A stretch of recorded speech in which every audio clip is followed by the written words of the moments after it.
아침에 우리가 말씀 나눌 때 그 요아스가 죽었는데 또 요아스가 나오니까 그 아침에 얘기했던 요아스는 남왕국의 왕 요아스고요. 지금 우리가 본문에서 만나는 요아스는 북왕국의 왕 요아스입니다.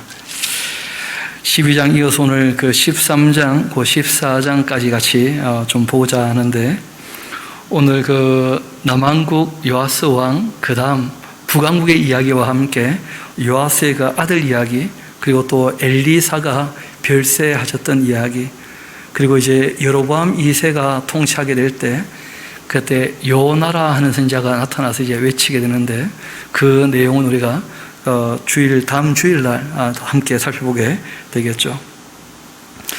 우리 13장 그 1절부터 같이 봅시다.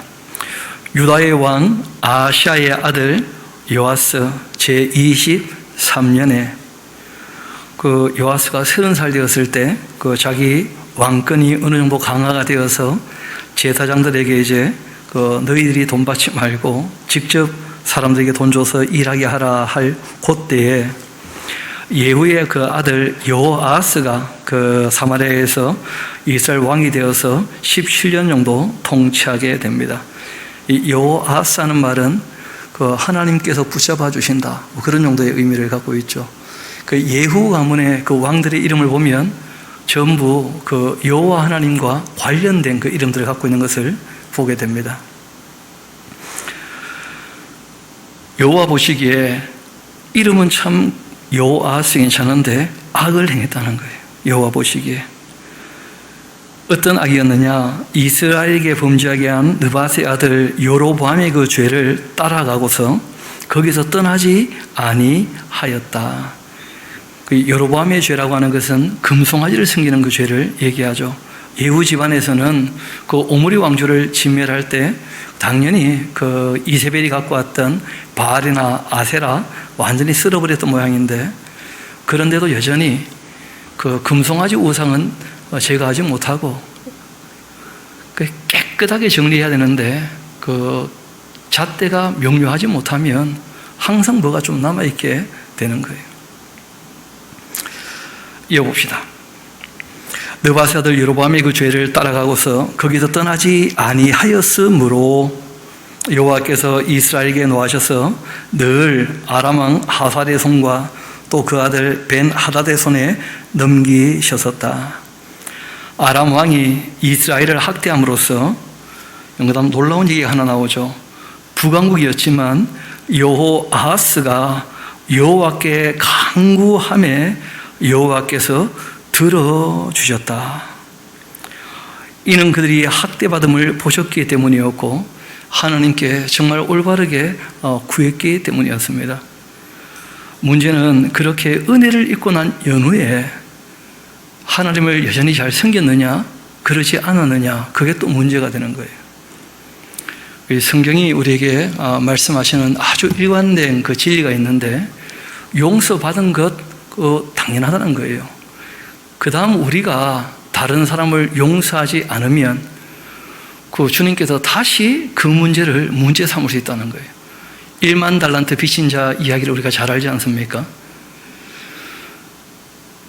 1만 달란트 탕감 받아놓고 300데나리온 빚진 사람의 빚을 탕감하지 아니하면 다시 잡아넣는 수가 있다는 거예요.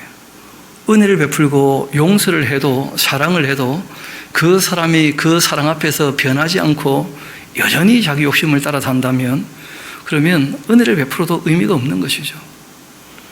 그래서 역사 가운데도 그런 일들이 종종 발견됩니다. 하나님께서 큰 은혜를 베푸셨는데 그런데 그 하나님께로 돌아오지를 않는 것이죠. 이어봅시다. 5절, 여호와께서 이에 그 구원자를 이스라엘에게 주심에 이스라엘 자손이 아람 사람 손에서 벗어나 전과 같이 자기 장막에 거주하게 되었었는데, 그러나 그들이 이스라엘에게 범죄하게 했던 여로보암의 지배주에서 떠나지 않고 그 안에서 따라 행하며 또 사마리아에 아세라 목상을 그냥 두었었다. 그렇게 되어 있어요. 하나님께 은혜를 입었다면 하나님께로 돌아와야 될 터인데 하나님께 은혜를 입어놓고도 여전히 금송아지 우상과 함께 이미 너무 많이 퍼져 있었죠. 그 아세라 목상을 여전히 거기에 두고 있었다. 거기 다시 한번 6절 그 중간을 봅시다. 그 안에서 따라 행하며 하는 데다 좀 줄쳐 놓으셔야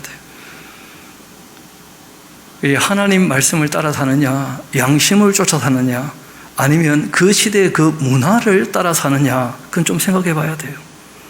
성경은 이 세대를 본받지 말고 하는 말씀을 하고 계십니다. 요즘 우리가 아프가니스탄 그 사태를 보면서 그런 것 확인하고 있지 않습니까? 여러분, 실제로 아프가니스탄이라고 하는 그 나라, 그 아프간족이 중심이 된 나라지만 꽤 여러 부족이 함께하는 나라거든요. 그 나라는 잘 아시는 것처럼 그 러시아하고 영국 사이에서 그 갈팡질팡하다가 자기 중심을 좀 잡겠다고 해가지고 1920년부터 그 근대화를 부르짖고 계획을 이루려고 애를 썼었어요. 그런데 잘 아시는 것처럼 소련이 도와준다, 또 그 9.11 사태 이후에 빈 라덴 때문에 어려움 당했지만 실제로 미국도 도와준다, 뭐 이렇게 되었던 것이거든요. 그런데 그러고 지금 딱 100년이 지나서 2021년 다시 원상복귀되는 거예요. 근대화가 무슨 의미가 있느냐? 그 이슬람 원리주의로 돌아가는 거 아닙니까? 왜냐하면 늘 해왔던 것, 그것이 쉽게 벗겨지지 않는 거예요. 100년이 지났는데도 불구하고. 우리 옛날 어른들도 그런 거 있지 않습니까? 나는 그 딸아이가 바지 입고 다니는 것 눈 뜨고 못 본다, 그런 어른 계시잖아요. 할아버지들이 시골에. 그러니까 근대화를 해도 도시에 뭐 몇 군데 좀 되는 것이고, 실제로 많은 부족들의 그 사람들은 전혀 마음이 움직이지 않고, 그분들 생각은 그런 거죠. 뭐 여자가 얼굴 내놓고 다니는 것, 내 목에 칼이 들어오면 들어오시, 그건 내가 못 봐준다, 그런 사람이 여전히 있는 거예요. 그러니까 다시 그쪽으로 돌아가는 거죠. 뭐 왜냐하면 그 탈레반이란 뜻이 그 학생이란 뜻이라 그래요. 학생. 그러니까 늘 율법을 공부하고, 그 이슬람 율법을, 그리고 그 율법대로 하겠다는 거예요. 이슬람 율법대로.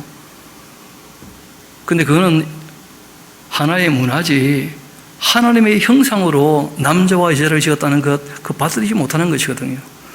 여성을 늘 소유물로 생각을 하니까 그런 일이 벌어지는 것이죠. 참 이 문화라는 게 쉽게 벗겨지지 않습니다. 예수님이 오죽하면 새 술은 새 부대에 넣어야 될 거다. 옛날 부대에다가 새 술을 넣으면 부대가 터지고 말겠지 하면서 완전히 마음을 바꿔먹으라는 거예요. 얼마나 바꿔먹어야 되느냐? 새로 태어나야 된다. 새로 태어나야 돼. 그렇게 얘기하실 정도로. 하나님의 은혜를 경험하고서도 다시 옛날로 돌아가 버리는 그런 모습을 보게 되는 거죠. 7절 이어봅시다. 아람 왕이 그 여호아스의 백성을 멸절하여 타장마장 티끌같이 되게 했고, 그 마병 50명, 병거 10대, 보병 10,000명 외에는 여호아스에게 남겨두지 아니했다. 그의 한 나라가 너무 초라하게 된 거예요. 정말 비참하게 됐죠. 아람 나라에 의해서 하나님께 은혜를 덧입었던 여호아스였는데 결국은 완전히 그냥 마병은 50, 병거는 10대, 보병은 10,000명, 이 외에는 뭐 군사력을 못 갖도록 완전히 그냥 무너질 정도로, 그 역사가가 봤을 때 망해도 할 말 없을 정도로 그렇게 되고 말았다, 그런 뜻이기도 합니다. 이어봅시다. 여호아스의 남은 사적 행한 그 모든 일, 그 업적 이스라엘 왕 여디엘에게 기록되지 아니했냐? 여호아스가 그 조상들과 함께 자고, 그리고 사마리아에 장사되고 그 아들 요아스가 대신하여 왕이 되었다. 이때 이 요아스가 북왕국의 요아스인 것이죠. 한편 유다 왕 요아스 제37년, 그 이분은 40년 통치했으니까 이제 뭐 한 3, 4년 지나면 별세하겠죠. 요아스의 아들 북왕국 그 요아스가, 남왕국도 요아스, 북왕국도 요아스, 이러니까 이제 조금 어려워진 것인데, 뭐 둘 다 이름의 뜻은 똑같죠. 뭐 여호와께서 강하게 하신다, 뭐 그런 뜻인데, 이 요아스가 사마리아에서 이스라엘 왕 되어서 16년 통치하게 됩니다. 여호와께서 보시기에 악을 행하여서 이스라엘에게 범죄하게 했던 느밧의 아들 여로보암의 모든 죄도 떠나지 아니하고 그 가운데서 행하였었다. 그 나라가 처음 시작할 때부터 그 첫 단추를 어떻게 보면 잘못 꿰는 바람에 금송아지 죄에서 북왕국은 벗어나지를 못하는 거예요. 여전히 그 나라의 가장 그 기본적인 베이스는 금송아지 우상을 그 기본으로 해서 모든 게 만들어지는데, 문제는 하나님의 율례와 법도가 명확하지만 우상을 섬기게 되어지면 그 윤리 자체가 명료하지 않습니다. 그 어떤 것은 참 좋은데 어떤 것은 말도 안 되는 그런 게 늘 있게 되기 마련이에요. 이어봅시다. 12절, 요아스의 그 남은 사적 행한 모든 일, 유다왕 아마샤와 싸웠던 그 업적, 이스라엘 왕 그 역대지락이 다 기록되지 아니했냐. 이 요아스가 그 조상들과 함께 잠에 그 이스라엘 왕들과 함께 사마리아에 장사되고 여로보암이 그 자리에 앉게 되었다 하는데, 이 얘기는 조금 뒤에 그 남왕국 요아스의 아들 그 아마샤 얘기를 할 때 어쩔 수 없이 또 겹치는 그 기간이 있으니까 다시 한번 이 요아스 이야기가 나오게 될 거예요. 한편 그 엘리사가 이제 죽을 병이 들게 되었습니다. 그 엘리사도 나이가 많으시면 별세하시게 되는 것이죠. 그 이스라엘 왕 요아스가 그에게로 내려와서 그 얼굴에 눈물을 흘리며 말합니다. 내 아버지여, 내 아버지여, 이스라엘의 병거와 마병이여 하면서 그 엘리사가 늘 어려울 때마다 건져주고 도와주는 일이 있었거든요. 그러니까 아마 요아스도 어려울 때 그 엘리사의 도움을 받았던 거 아니겠는가, 그렇게 여겨지기도 하죠. 하나님께 그 어려울 때 도움을 청한 일이 있었다고 하는데, 그렇지만 뭐 엘리사라고 영원히 사는 게 아니죠. 이제 엘리사도 그 사역을 마무리하게 됩니다. 엘리사가 그에게 말하죠. 활과 화살을 가져오소서 하는지라 활과 화살들을 그에게로 가져오니까 또 이스라엘 왕에게 말합니다. 왕의 손으로 활을 잡으소서. 그렇게 하며 그가 손으로 잡으니까 엘리사가 자기 손을 그 왕의 손 위에 얹습니다. 그리고 이제 한마디 하죠. 동쪽 창을 여십시오. 또 여니까 이 엘리사가 말합니다. 쏘소서. 그렇게 하는지라 곧 쏘니까 이 엘리사가 이르되 이는 여호와를 위한 구원의 화살, 곧 아람에 대한 구원의 화살입니다. 하나님께서 당신들을 도와줌으로 말미암아 당신들이 하나님께 돌아오기를 원하시는 그 마음이 하나님께 있다는 거예요. 그러니까 이 구원의 화살은 이스라엘을 위한다 이렇게 표현한 게 아니고 여호와를 위한 이렇게 표현되어 있어요. 하나님께서는 그들이 하나님 품에 안기길 원하시는 거예요. 사랑하시는 분이시니까. 이는 여호와를 위한 구원의 화살, 곧 아람에 대한 구원의 화살입니다. 하나님께도 왜 아람에게서 당신들을 구원하려고 하시겠습니까? 하나님이 사랑하는 당신들이 하나님께 돌아오는 것, 그거 하나님 원하시기 때문입니다. 그래서 아람을 향한 구원의 화살은 여호와를 위한 구원의 화살이니까, 그렇게 이제 이 엘리사가 얘기를 한 것인데, 이는 여호와를 위한 구원의 화살 곧 아람에 대한 구원의 화살입니다. 왕이 아람 사람을 멸절하도록 아벡에서 치리라. 그렇게 이야기를 하면서 그 멸절하도록 하는 말이 있지 않습니까? 그 악을 완전히 멸절시켜야 하나님과 바른 관계에 들어갈 모양인데, 그 다음 이어서 이렇게 얘기합니다. 화살들을 좀 집어보십시오. 곧 집으니까 엘리사가 또 이스라엘 왕에게 말합니다. 땅을 치소서 하는지라 이에 3번 치고 그치고 말아요. 그때 하나님의 사람 이 엘리사가 노하죠. 이르되 왕이 5번을 칠 것이니이다. 그렇게 했더라면 왕이 아람을 진멸하기까지 쳤을 터인데 너무 안타까워하는 거예요. 계속 이제 그 외부에 그 강력한 적이 있고 그리고 그들에게 휘둘리게 된다면 기회가 주어져도 평온한 가운데 하나님 섬기는 것은 어렵지 않겠습니까? 그런 적이 이제는 왕이 아람을 3번만 치리다 하면서 참 안타까워하죠. 그리고 이제 엘리사가 죽게 되었고 그를 장사하게 되었는데 그 좀 특별한 사건이 하나 나옵니다. 해가 바뀌게 되었고 모압 도적대들이 그 땅, 그 이스라엘에 이제 올라오게 된 거죠. 그 땅에 온지라 마침 사람을 장사하는 그 자들이 그 도적들을 보고 그 시체를 그 엘리사 묘실에 들어 던졌는데 시체가 엘리사의 뼈에 닿자 곧 회생하여 일어서게 되었다. 그런 말씀이 있어요. 좀 우리가 두 가지를 꼭 기억합시다. 하나는 죽고 끝나는 게 아니라는 거예요.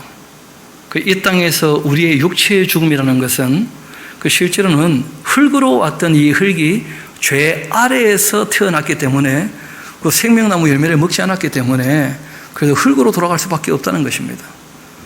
그렇지만 육체는 흙으로 돌아가지만 그 영혼은 소멸되지 않습니다. 낙원으로 가 있고 음부로 가 있다는 거예요. 그래서 성경이 우리에게 얘기하는 것은 뭐냐면 죽고 끝나는 게 결코 아니다. 이걸 끊임없이 얘기하십니다. 하나님의 심판이 있다고. 두 번째는 부활에 대한 문제예요. 그 성경에 보면 에녹이란 분은 죽음을 보지 않았죠. 엘리야도 마찬가지였고, 그리고 이제 이 엘리야 때, 엘리사 때 그 죽었던 아이들이 살아났던 그런 사건들이 있습니다. 그런데 그 악한 사람도 다시 살아나는가? 그런데 이 질문들이 다 있고 의문이 있거든요. 이 성경은 의인의 부활뿐 아니고 모두 있다는 거예요. 악인의 부활도 반드시 있다는 거예요. 생명의 부활과 함께 심판의 부활이. 그래서 악한 자들이 그 엘리사의 몸에 접촉이 되었는데 그 뼈에 되살아나는 일이 있다. 뭐 그런 내용이 기록되어 있는 거예요. 우리가 성경에 한 두 군데 좀 살펴보고 갑시다. 예수님께서 십자가에 달려 돌아가셨을 때 그때도 꽤 많은 사람들이 그 무덤이 열리면서 되살아나는 일이 있어요. 그 재생 사건이라 그러는데 우리 한번 마태복음 27장 같이 가봅시다. 마태복음 27장.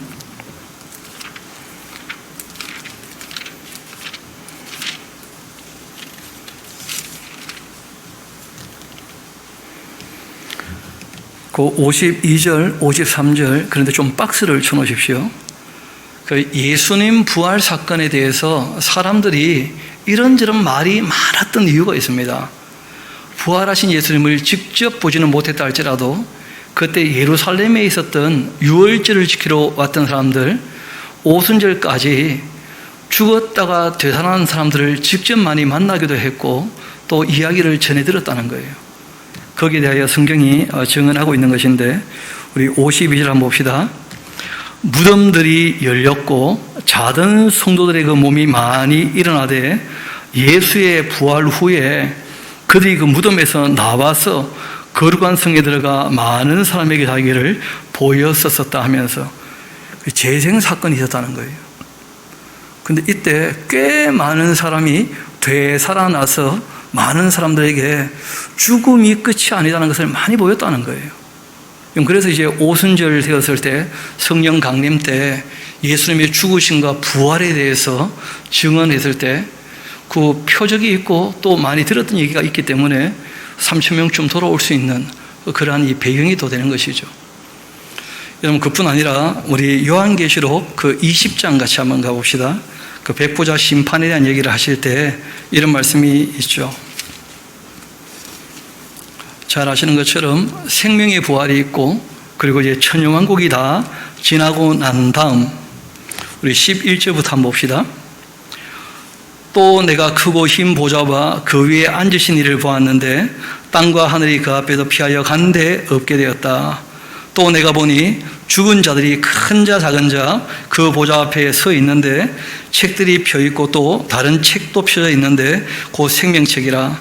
죽은 자들이 자기 행위를 따라 책들에 기록된 대로 심판을 받게 됩니다. 바다가 그 가운데 죽은 자들을 내어주고 또 사망 음부도 그 가운데 죽은 자들을 내주매 각 사람이 자기의 행위대로 심판을 받고 사망과 음부도 결국은 불못에 던져지게 되는데 이것이 바로 둘째 사망 곧 불못이라 그렇게 말씀하시는 거예요. 그래서 우리가 의인의 부활만 있는 것이 아니고 그 악인에 대한 부활, 그 심판의 부활이 있다는 걸 꼭 기억하셔야 됩니다. 그래서 이런 사건들은 그 악한 사람들이 그 재생된 것으로 그 악인의 부활에 대한 그 어떻게 보면 모형 같은 사건 아니겠는가? 예, 그렇게 볼 수도 있는 것인데, 여하튼 뭐 특별한 사건이 있었기 때문에 사실 그대로 적어 놓은 것 뿐이에요. 너무 특별했으니까. 그 아무리 읽어도 이 맥락에서 왜 갑자기 뜬금없이 이런 이 엘리사 몸에 접촉되었던 사람들이 다시 살아나게 되었는가? 그 참 이상하지 않습니까? 그 적어놓으세요. 이상하지만 사실이라 적었다. 너무 이상해서. 역사는 원래 그런 것이거든요. 특별한 사건들은 적어놓기 마련이에요. 그렇다고 해서 그 기억나실지 모르겠습니다. 며칠 전에 그 신문에 났는데 잠비아에 있는 한 목사가 3월 28일 날 자기를 땅에 파묻어 달라. 내가 사흘 만에 다시 살아나겠다. 결국 죽고 말았다 그러죠. 그렇죠? 전혀 그런 얘기를 하는 것이 아닙니다. 여기서 얘기하는 것은 부활은 자기가 스스로 만들어내는 게 아니에요. 결코. 우리가 구원에 대한, 부활에 대한 그 주체가 하나님이시다는 것은 잊지 말아야 될 것이고, 자기 감정적으로 그냥 부활할 것 같다 해가지고 그렇게 함부로 그 나대거나 그 큰일 나는 수가 있습니다. 그 대체 어떻게 신앙생활을 했고 성경을 배웠는지, 자기를 묻으면 3일 만에 부활하겠다고 떠들어가지고 그렇게 죽고 마는지. 근데 그 사람 죽고 끝나는 게 아니고 그 다음 교회가 또 이 기독교가 세상에 어떤 인식을 또 주게 되겠습니까? 참 그런 거 보면 마귀가 참 머리 잘 돌아간다 싶은 생각들이 있어요. 너무 이상하게 미신적으로 신앙생활하는 사람들이 많거든요. 기독교 말씀을 바르게 알지 못하고 한두 절 읽고는 그냥 이 말씀에 내가 꽂혔다면서 그 말씀으로 밀어붙이는 굉장히 잘못된 신앙생활을 할 수 있는데, 그런 건 늘 주의해야 할 것입니다. 우리 이어 22절 같이 가봅시다. 13장 22절입니다. 요아스 왕의 시대 그 아람 왕 하사엘이 항상 이스라엘을 학대하였었는데, 그러나 여호와께서 아브라함과 이삭과 야곱과 더불어 세우신 그 언약 때문에 이스라엘에게 은혜를 베풀며 그들을 불쌍히 여기시며 돌보아주시고 멸하기를 즐겨하지 아니하셨다. 그래서 이때까지도 자기 앞에서 쫓아내지 아니하셨다.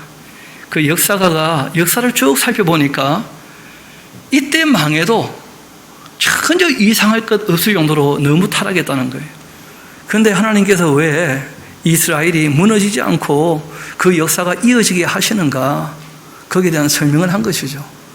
아브라함과 이삭과 야곱과 맺었던 약속이 있었다는 거예요. 여러분, 또 그 남한국에서는 몇 번이나 그런 말씀하시죠. 다윗에게 내가 언약했던 내용들을 늘 기억해서, 다윗이 정말 눈에 아른거려서 그 솔로몬 때부터 몇 번 그런 말씀을 하신 것을 우리가 보게 되는데, 이왕 그 아브라함과 이삭과 야곱과 더불어 세운 언약이라고 하는 이 언약 내용들을 우리가 좀 이번에는 좀 챙겨봅시다. 그 제일 먼저 그 창세기에 다 있겠죠. 창세기 13장 같이 가봐요. 아브라함과 어떤 약속을 맺으셨었는지. 이걸 우리가 보통 편무적 언약, 은혜의 언약 그런 얘기를 하는데, 창세기 13장 같이 가봅시다.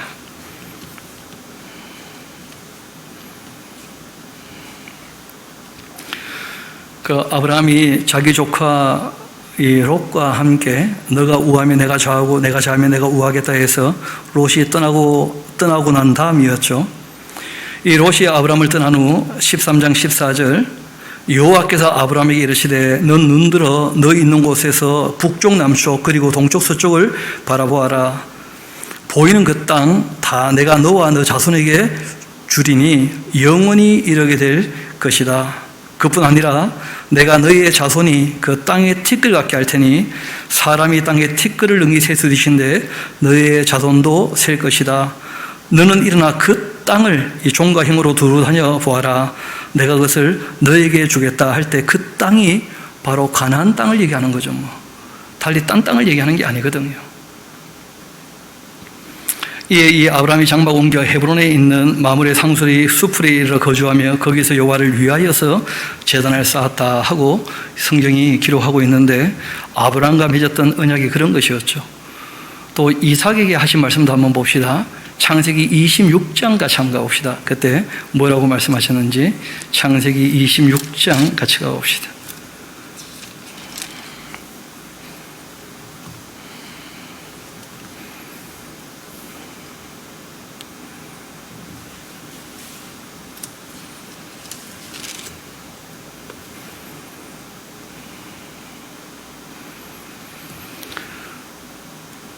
일절부터 한번 보겠습니다.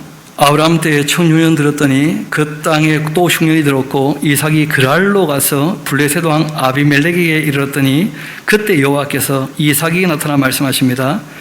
애굽으로 내려가지 말고 내가 너에게 지시하는 땅에 거주하고 있으라. 이 땅에 거류하면 내가 너와 함께 있어 너에게 복을 주고 내가 이 모든 땅 너와 네 자손에게 주리라. 내가 너희 아버지 아브라함에게 맹세한 것을 내가 이룰 것이다. 너희의 자손을 하늘의 별같이 번성하게 하며 이 모든 땅을 내 자손에게 주겠다. 너희의 자손으로 말미암아 천하 만민이 복을 받게 될 것이다. 당연히 여기서 얘기하는 이 땅은 그 가나안 땅을 얘기하는 거예요. 이 가나안 땅에서 제사장 나라 역할을 감당케 함으로 모든 만민에게 복을 끼칠 것을 그렇게 말씀하신 것이죠. 구원이 당연히 유대로부터 나오는 거예요. 그 아브라함의 후손 다윗의 자손으로 그 메시아가 오시는 것이거든요. 어디에서요? 바로 그 땅에서, 가나안 땅, 그 베들레헴에서 나셔서 예수님께서 활동하시게 되어지죠. 그리고 이제 28장 같이 한번 가봅시다. 야곱에게 하신 말씀도 우리가 한번 보면 좋겠죠. 창세기 28장 같이 가봅시다. 자기 형의 그 눈길을 피해서 이제 도망가는 중이었죠. 베들레헴에서 하나님을 만나게 되었을 때 그때 이제 말씀하신 내용입니다. 우리 13절부터 한번 보겠습니다. 또 본즉 여호와께서 그 위에 서서 이르시되 나는 여호와다. 너의 조부 아브라함의 하나님이요 이삭의 하나님이라. 너가 누워있는 땅 내가 너와 너 자손에게 주겠다. 너의 자손이 땅에 티끌같이 되어 내가 서쪽과 동쪽과 북쪽과 남쪽으로 퍼져 나갈지며 땅의 모든 족속이 너와 네 자손으로 말미암아 복을 받게 될 것이다. 그렇게 말씀하신 거예요. 그래서 아브라함, 이삭, 야곱에게 그 후손에게 그 땅을 줄 거다고 약속을 하셨기 때문에 하나님께서 오래 참고 기다리셨다는 거예요. 그래서 충분히 누가 봐도 망할 만큼 악했는데 망하지 않은 것 아닌가 하고 얘기를 한 것이죠. 다시 본문의 말씀으로 돌아오도록 합시다. 그래서 이때까지도 자기 앞에서 쫓아내지 아니하셨다. 아람의 왕 그 하사엘이 죽고 그 아들 베나다시 대신하여 왕이 되었고 요아스의 아들 그 요아스가 하사엘의 그 아들 베나다 손에서 이 성읍을 다시 빼앗았는데 이 성읍들은 자기 부친 요아스가 전쟁 중에 빼앗겼던 것이었다. 이 요아스가 베나다를 3번 쳐서 무찌르고 이스라엘 성읍들을 회복하기도 했는데 한 5번 쳤으면 아람 끝나는 거죠. 그렇죠? 근데 뭐 그렇게 되고 말았다 하고 얘기를 합니다. 우리가 보통 그 강좌를 하거나 강독회를 할 때는 13장, 14장 그 사이에 요나스를 우리가 보게 됩니다만은 그러나 그 아마샤 이야기, 남한국의 그 아마샤 이야기, 요 이야기가 다 정리가 되고 그리고 이제 북왕국의 요아스 다음에 그 여로보암 2세 때 그 요나가 활동을 하거든요. 그래서 우리가 대하 설교이기 때문에 그 본문을 조금 더 살펴보는 게 좋을 듯 합니다. 이 아마샤라는 사람, 그 요아스하고 이름이 똑같습니다.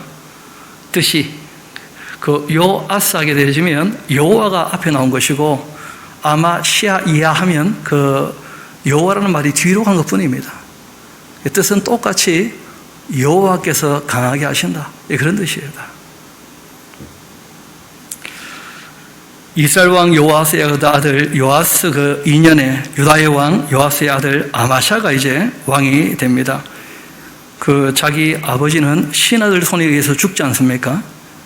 그런데 그 아마샤가 왕이 되었고 그가 왕이 된 때는 나이가 25살이었는데 예루살렘에서 29년 통치합니다.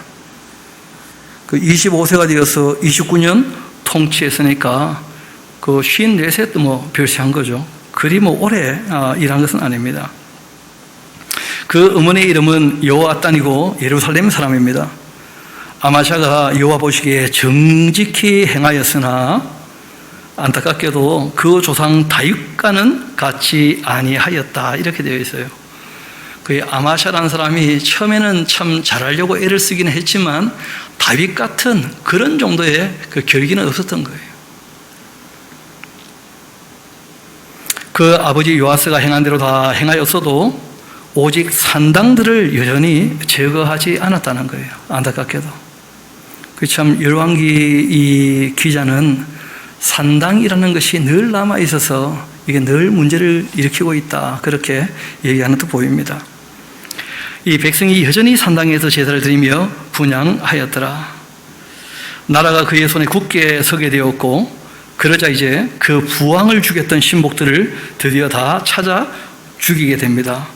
그러할 때 6절은 굉장히 중요한 그 사건이었죠. 왕을 죽인 자의 자녀들은 죽이지 아니했는데 이유는 모세의 율법책에 기록된 대로 함이었다.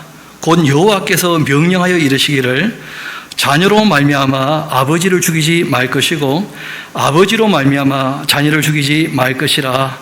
오직 사람마다 자기의 죄로 말미암아 죽을 것이니라.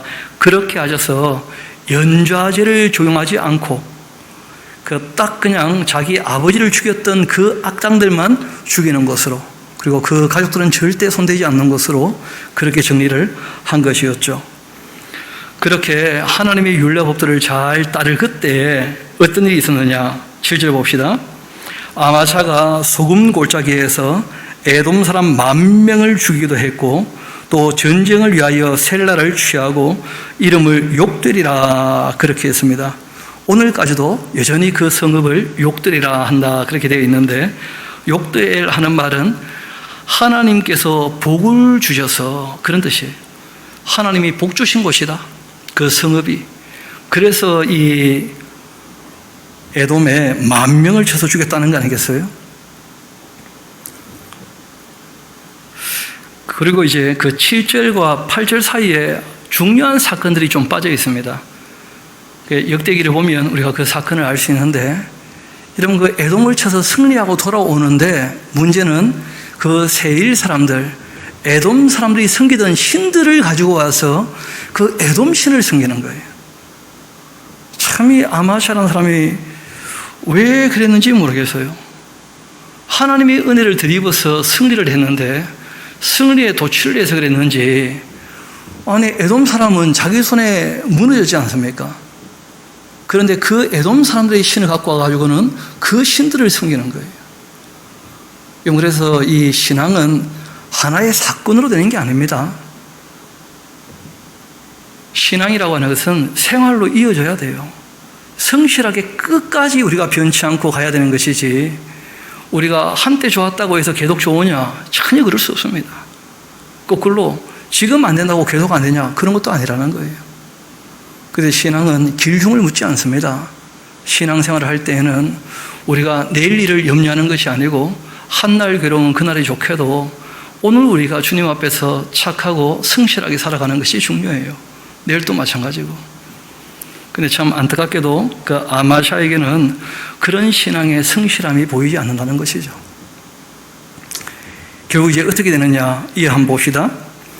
아마샤가 예후의 손자 요아스의 아들 이스라엘 왕 요아스에게 사절을 보내 말합니다. 오라, 우리가 서로 좀 대면을 하자, 그렇게 얘기를 하자 이스라엘 왕 이 요아스가 유다의 왕 아마샤에게 사람 보내 이르되 레바논 가시나무가 레바논 백향목에게 전가를 보내어 이르기를 너의 딸을 나의 아들에게 주어서 아내로 삼게 하라, 그렇게 했더니 레바논 들짐승이 지나가다가 그 가시나무를 짓밟았다. 그리고 거기에 한마디 하죠. 너가 에돔을 쳐서 파였으므로 마음이 교만하였다.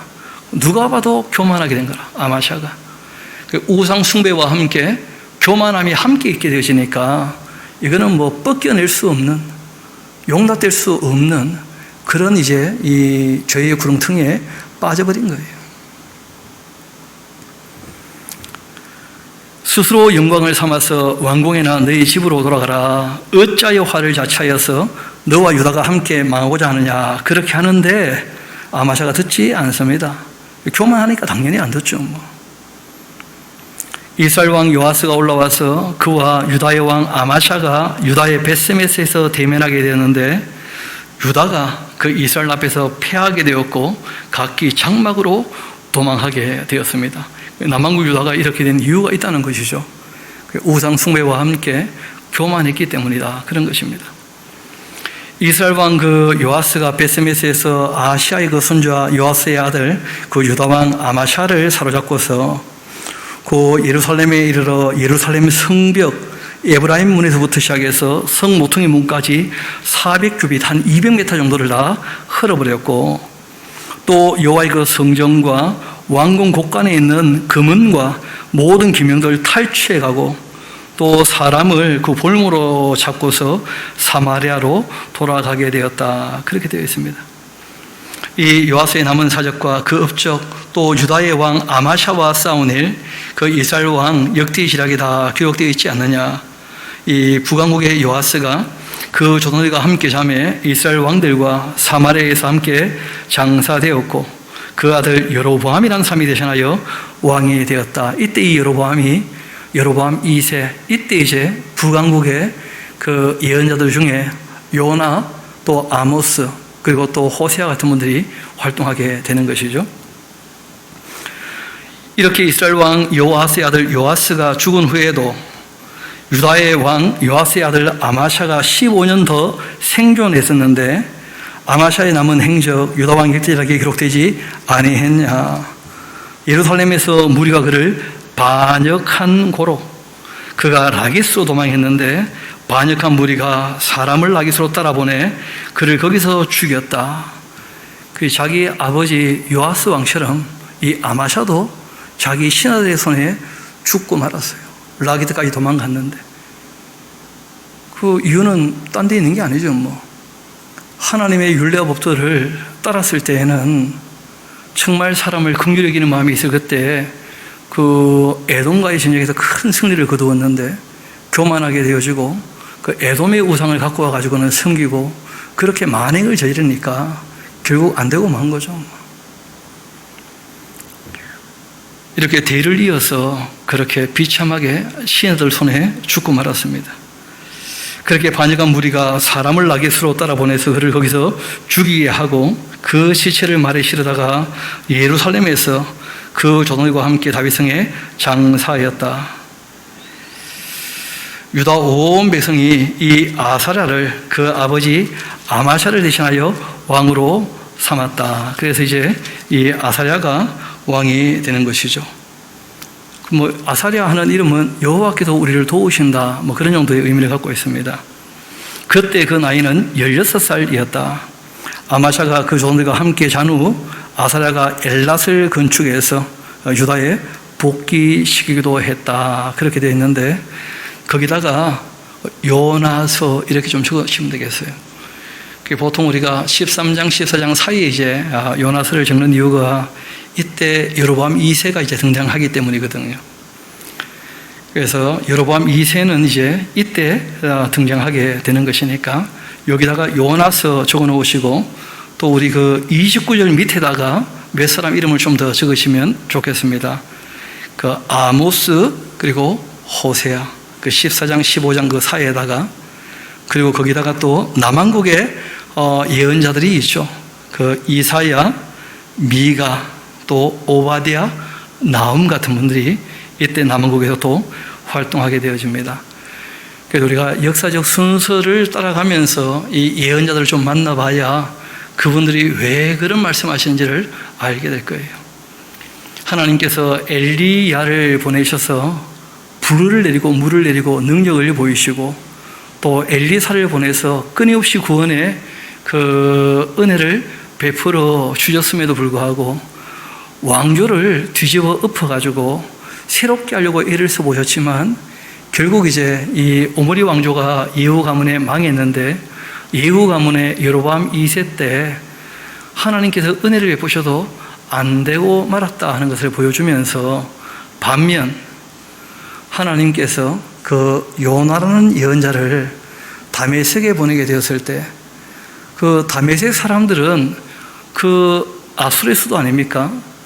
그런데 그 사람들은 하나님 말씀을 듣고 어떻게 반응했는지를 좀 보라는 거예요.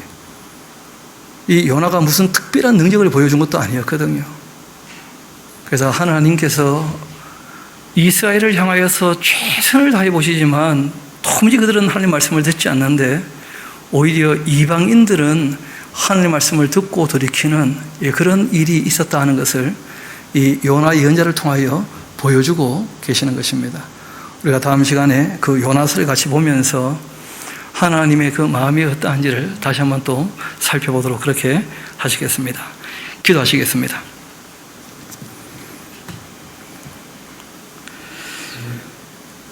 아버지 하나님 참 감사합니다. 오늘 저희들 남한국 또 북한국의 왕들의 모습을 보며 주님께서 오래 참고 기다리시며 그들을 통하여 말씀하신 대로 이루시고자 하지만 그들이 주의 말씀을 벗은김으로 말미암아 주님의 뜻이 그 당대에 그렇게 이루어지지 아니하고 오랜 시간이 지나고 난 다음에야 예언자들의 그 음성을 통하여 하나님께서 다시 계획하신 내용이 무엇인지를 알게 하시며 궁극적으로 하나님 말씀하신 대로 이루어 가시는 그 역사를 우리가 보게 됩니다. 아버지 하나님, 우리가 설령 주님께 은혜를 입었다 해서 마음이 교만하게 되어지고 다른 사람들을 낮추어 볼까 봐 두려울 때가 종종 있습니다. 우리가 늘 말씀 앞에 우리의 마음을 씻으며 우리가 긍휼과 자비와 온유와 겸손으로 또한 주님께서 우리를 향하여 오래 참아주신 것처럼 우리가 오래 참으며 주님께서 우리에게 본을 보이시고 부탁하시기를 대접받고자 하는 대로 먼저 남을 대접하라 말씀하신 그 사랑의 황금줄을 쫓아서 저희들이 이 땅에 살아가기를 소망합니다. 우리가 다른 사람을 대할 때마다 대접받고자 하는 대로 먼저 대접하며 그렇게 주님의 뜻을 쫓아 진리를 따라서 사랑을 이루며 살기를 소망하오니 아버지 하나님 연약한 저희들을 도와주옵소서. 모든 것을 주님께 의탁합니다. 또한 감사드립니다. 이 모든 말씀 저희를 사랑하시는 우리 구주 예수님 이름으로 기도합니다. 아멘.